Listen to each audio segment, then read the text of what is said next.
انگریزوں کے ساتھ میسور کی پہلی جنگ۔ جیسا کہ پچھلے ویڈیو میں انگریزوں کی ہندوستان کے آمد کے عنوان کے تحت گزر چکا ہے کہ سن عیسوی 1761 میں جب حیدر علی نے میسور کا اقتدار سنبھالا تو انگریز بنگال کے علاقے پر نواب سراج الدولہ کی پلاسی کے میدان میں شکست دے کر قابض ہو چکے تھے۔ سن عیسوی 1764 میں بکسیر کی لڑائی کے بعد اودھ کے حصے پر بھی ان کا قبضہ ہو چکا تھا۔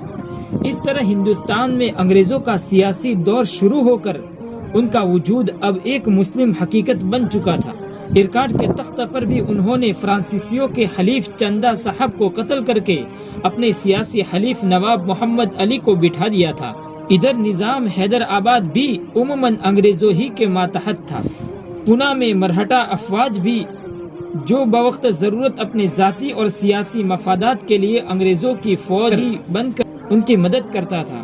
چونکہ ارکاٹ کے اقتدار کے سلسلے میں چندہ صاحب اور محمد علی کے درمیان رشاکشی کے دوران فرانسیسی افواج کے توسط سے میسور کی فوجوں نے چندہ صاحب کی حمایت کی تھی، اس لیے چندہ صاحب کے قتل اور شکست کے باوجود نواب ارکاٹ محمد علی میسور افواج کی دشمنی کو بھول نہیں سکتا تھا۔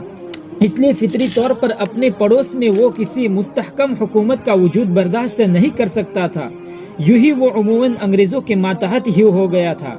اہم سیاسی و فوجی امور میں وہ اپنے محسن انگریزوں کو نظر انداز کر کے کوئی اہم فیصلہ بھی خود سے نہیں کر سکتا تھا۔ محمد علی کے ساتھ سرحدی جھگڑے بھی تھے۔ دوسری طرف نظام حیدر آباد کا انگریزوں کے ساتھ ایک فوجی معاہدہ ہو چکا تھا جس کے مطابق بوقت ضرورت انگریزوں کے لیے نظام کی فوجی مدد کرنا ضروری تھا۔ حیدر علی کی توسیع پسندانہ عزائم سے اس کو بھی اپنے لیے خطرہ تھا اور مذکورہ بالا معاہدہ بھی اس خوف کی وجہ سے عمل میں آیا تھا۔ جہاں تک مرہٹوں کا سوال تھا، وہ کئی بار حیدر علی کے ساتھ الجھ چکے تھے اور ماضی میں اپنی شکستوں کا بدلہ لینے کے لیے ہر وقت موقع کے طاق میں رہتے تھے۔ انگریز تو مسلمان کے ازلی دشمن تھے، اسی لیے انگریزوں نے حیدر علی سے متعلق خدشات یقین میں بدل رہے تھے۔ انگریز مرہٹا نظام اور نواب محمد علی میں سے کسی کو بھی تنہا حیدر علی کا مقابلہ کرنے کی ہمت و جرأت نہیں تھی، لیکن ان میں سے ہر ایک کو اپنی سلطنتوں کے بقا کے لیے حیدر علی کو راستے سے ہٹانا بھی ناگزیر تھا۔ چنانچہ انگریزوں کی مکاری و عیاری کی وجہ سے یہ چاروں حکومتیں میسور پر حملہ کرنے کے لیے متحد ہو گئی۔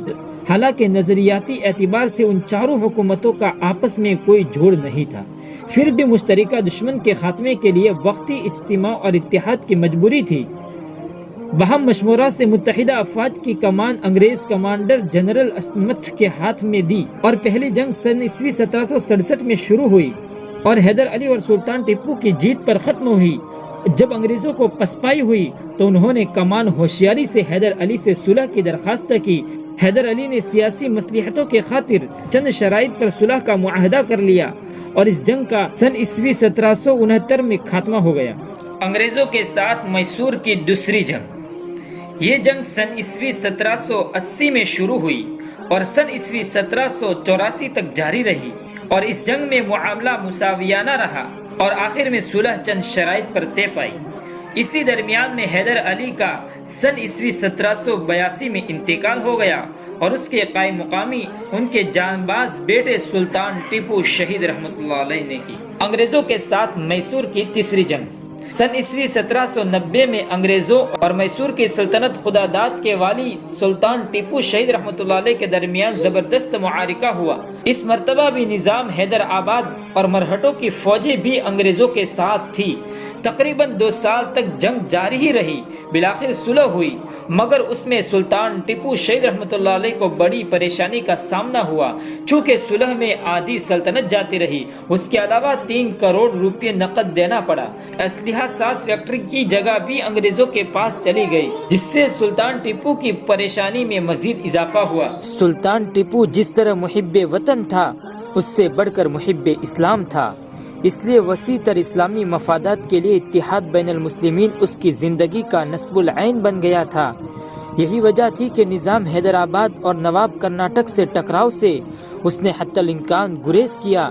نظام کے پاس بار بار دائمی اتحاد کی خاطر اپنے سفیر روانہ کیے، نظام کے نام اس سلسلے میں اس کے مختلف خطوط سے اندازہ ہوتا ہے کہ اس کے اندر اسلامی اتحاد کے جذبات کس قدر موجزن تھے۔ سن عیسوی 1784 میں نظام کے نام کے لکھے گئے اپنے ایک خط میں ٹیپو نے تحریر کیا کہ میں اسلامی سلطنتوں کو ہمیشہ تقویت پہنچانا چاہتا ہوں اور اپنی جان و مال بھی اسلام کی خاطر قربان کرنا چاہتا ہوں، اس لیے ان حالات میں تمام مسلمانوں کو میرے خلاف ہونے کے بجائے میرا ساتھ دینا چاہیے۔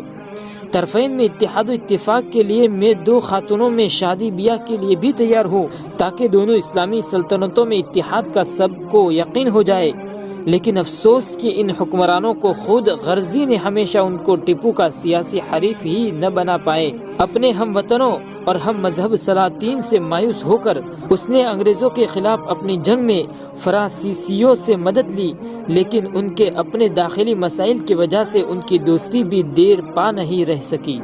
چنانچہ ان سب سے مایوس ہو کر اس نے ہندوستان سے باہر افغانستان، ایران اور خلافت عثمانیہ یعنی کہ ترکی کی حکومت سے مغربی سامراج کے خلاف فوجی مدد حاصل کرنے کی کوشش کی۔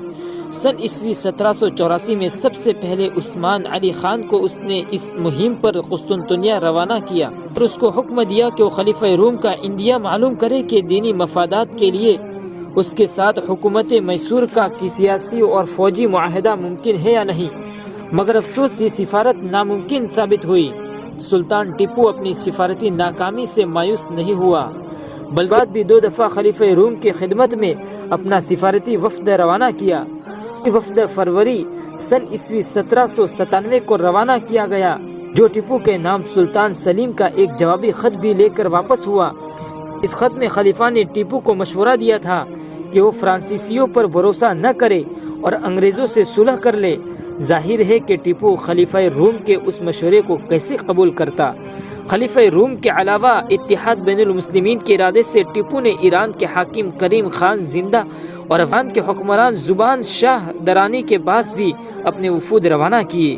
ایران اس کے جواب میں تجارتی اور فوجی اہمیت کے حامل ایک فوجی بندرگاہ بھی ٹیپو کے حوالے کرنے پر راضی ہو گیا تھا۔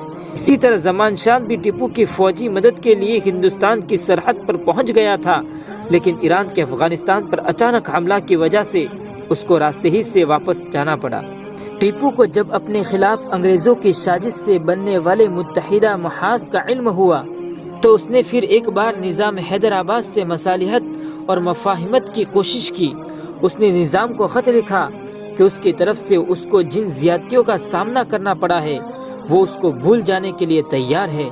بحیثیت مسلم حکمرانوں کے اپنے مذہبی دشمنوں کے خلاف ہمارا اتحاد ناگزیر ہے۔ آپ کے جن علاقوں پر میں نے جنگ کے دوران قبضہ کر لیا تھا، اتحاد کی خاطر میں اس سے دستبردار ہونے کے لیے بھی تیار ہوں۔ اس سلسلے میں میری نیت و خلوص پر آپ کو یقین دلانے کے لیے میں اپنے لڑکے کی شادی بھی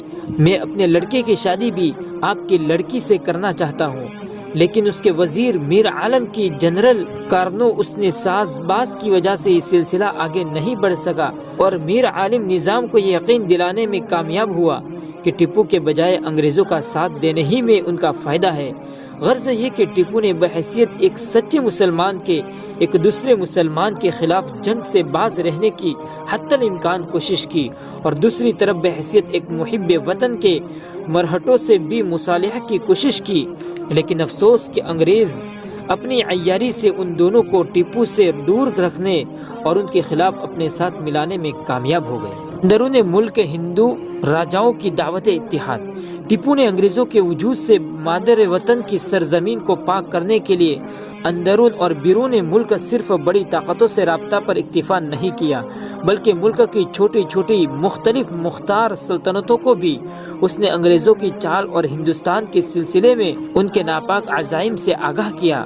چنانچہ اس نے کشمیر، جودھ پور، جے پور اور نیپال وغیرہ کے ان ہندو راجاؤں کے پاس بھی اپنے سفیر دعوت اتحاد دے کر روانہ کیے، جن کے بظاہر نظام و مرہٹہ افواج کے مقابلے میں کوئی حیثیت نہیں تھی، لیکن ان کو بھی حقیر نہ سمجھتے ہوئے اس نے ملک کی آزادی کے لیے ہندوستان ہندوستانیوں کے لیے کا نعرہ بلند کرتے ہوئے اپنے ساتھ ان کو شامل ہونے کی دعوت دی۔